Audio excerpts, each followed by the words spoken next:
Sejarah perjalanan hidup Khalifah Umar bin Khattab. Begitu keras lagi sengit Umar bin Khattab memusuhi Islam membuatnya terus melakukan penganiayaan dan penyiksaan terhadap orang-orang yang menyatakan diri masuk Islam.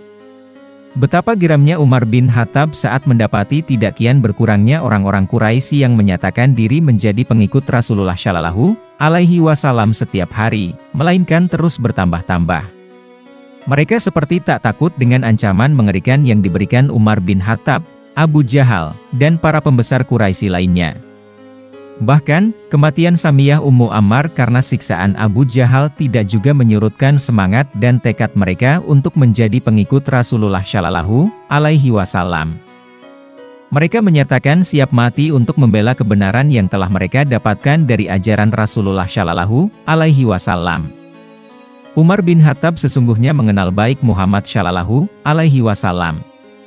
Ia mengakui, sejak sebelum menyatakan diri diangkat Allah Subhanahu wa Ta'ala menjadi rasulnya, Muhammad dikenalnya selaku lelaki berakhlak mulia. Ia tidak pernah mendengar Muhammad berdusta atau berbohong. Tidak pernah pula diketahuinya Muhammad melakukan perbuatan-perbuatan seperti yang dilakukan kaumnya. Ia tidak pernah melihat Muhammad menyembah berhala, minum minuman keras, berjudi, mengundi nasib, melakukan perzinahan, dan hal-hal lain yang biasa dilakukan kaumnya. Tidak pernah pula ia melihat atau mendengar Muhammad melakukan suatu tindak kecurangan atau kenistaan. Perilaku Muhammad benar-benar terpuji, laksana intan yang kemilau. Umar bin Khattab sangat mengetahui kejujuran Muhammad hingga digelari Al-Amin oleh kaumnya. Ia akui pula begitu bijaksananya Muhammad ketika menyelesaikan masalah peletakan Hajar Aswad sebelum Muhammad mengaku menjadi utusan Allah. Ketika itu hampir terjadi perang antar kabilah karena masing-masing kabilah merasa paling berhak meletakkan Hajar Aswad di tempatnya semula setelah memperbaiki dinding-dinding Ka'bah yang rusak karena terjangan banjir. Dengan caranya yang terbilang sederhana, Muhammad ketika itu mampu meredam perang saudara yang hampir meletus. Muhammad membentangkan kainnya dan kemudian meletakkan Hajar Aswad di tengah-tengah bentangan kain. Muhammad lantas meminta para pemuka masing-masing kabilah untuk memegang dan mengangkat tepi-tepi kain dan secara bersama-sama membawa kain berisi Hajar Aswad itu ke tempat di mana Hajar Aswad itu semula berada. Dengan cara seperti itu masing-masing kabilah telah turut meletakkan Hajar Aswad di tempatnya semula dan perang saudara yang mengerikan urung terjadi. Umar bin Khattab memuji cara Muhammad yang sangat bijaksana itu. Namun ia tidak bisa menerima akibat yang ditimbulkan setelah Muhammad mengaku diangkat Allah Subhanahu wa Ta'ala selaku rasulnya.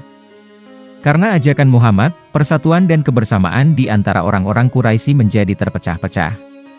Perang antar kabilah bisa meletus setelah orang-orang dari kabilah lain memusuhi orang-orang dari kabilah lainnya yang telah menjadi pengikut Muhammad Shallallahu Alaihi Wasallam. Masing-masing kabilah akan bersatu padu guna melindungi anggota kabilahnya dari serangan kabilah lain. Meski orang yang mereka bela telah menjadi pengikut Rasulullah Shallallahu Alaihi Wasallam.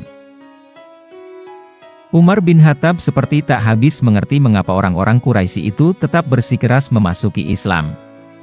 Ia mengerti, di antara orang-orang Quraisy yang menjadi pengikut Rasulullah Shallallahu Alaihi Wasallam adalah orang-orang yang cukup terpandang dalam kalangan kabilahnya. Ia mengetahui Abu Bakar dan Talhah bin Ubaidillah dari kabilah Taim telah menjadi pengikut Rasulullah Shallallahu Alaihi Wasallam. Juga Abdurrahman bin Auf dan Sa'id bin Abi Waqqas dari kabilah Zarah. Juga Utsman bin Affan dari Bani Umayyah.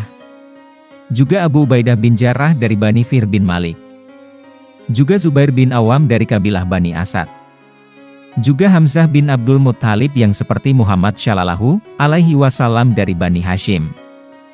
Umar bin Khattab mengetahui akibat yang harus ditanggungnya jika ia melukai atau membunuh salah seorang di antara mereka. Ia harus berhadapan dengan keseluruhan anggota kabilah atau bani seandainya salah seorang anggotanya telah terluka atau terbunuh karenanya. Umar bin Khattab sesungguhnya tidak takut dengan siapapun juga dari orang-orang Quraisy, baik yang telah memeluk Islam maupun yang masih memusuhi Islam.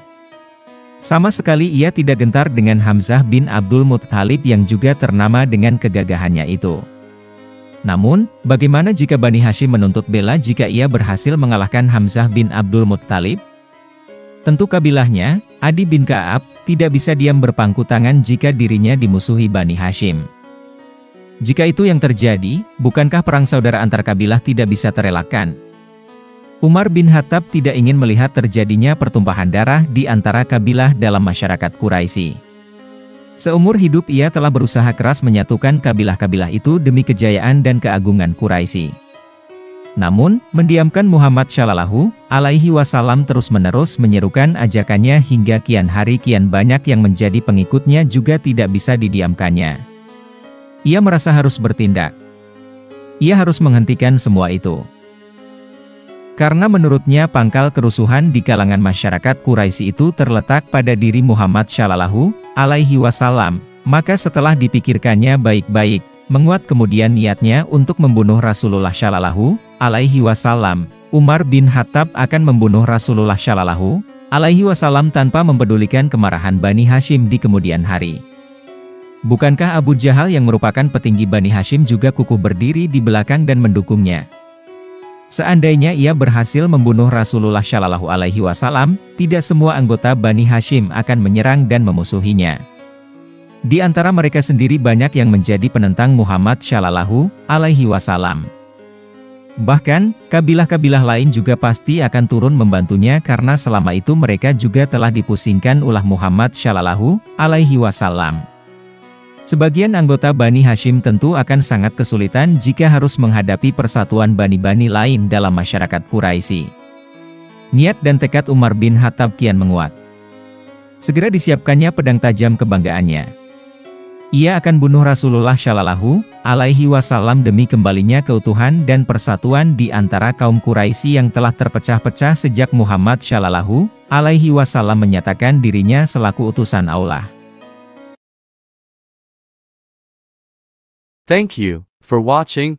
Nantikan kisah selanjutnya pada video berikutnya.